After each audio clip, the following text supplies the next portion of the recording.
Houston is known as the Bayou City, and our bayous, especially those that line the edges of Galveston Bay, are incredibly rich with a diversity of life that's hard to find anywhere else in Texas. Unfortunately, there's been a significant reduction in tidal marsh habitat all around the Galveston Bay system.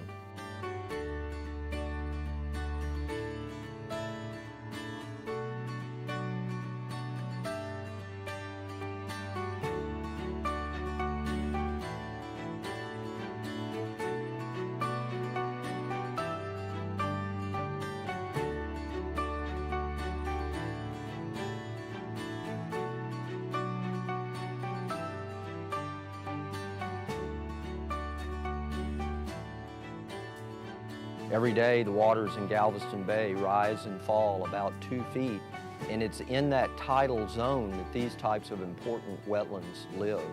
So think about that critical shallow water tide zone that marshes live in, only between the high tide and the low tide point, which is about a 2-foot differential.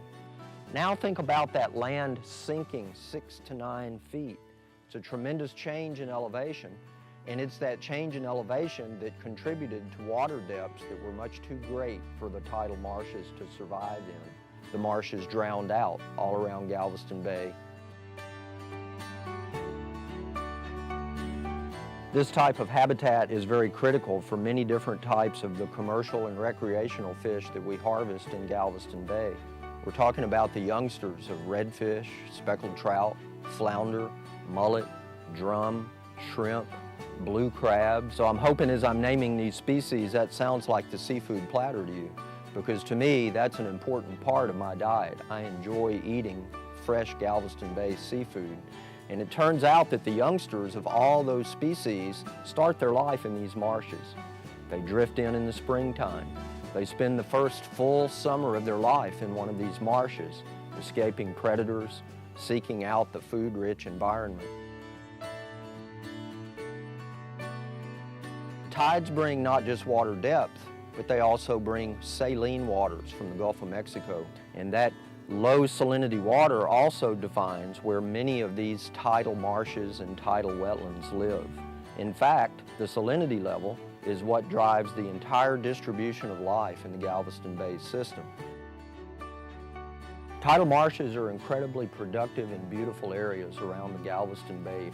Their habitats have been reduced dramatically since the 1950s, but many different organizations have worked tirelessly for several decades to try to regrow these critical marsh habitats. And it's the restoration of these marsh habitats that have brought back many different marsh-dependent species that previously were never seen in the Nature Center's history. So these tidal marshes provide critical nursery habitat to over 90% of the commercial and recreational fish that we like to catch and eat. They're also very important to people as recreational areas. They're great places for paddling, for boating, for fishing, for bird watching, and generally to just get out and enjoy yourself.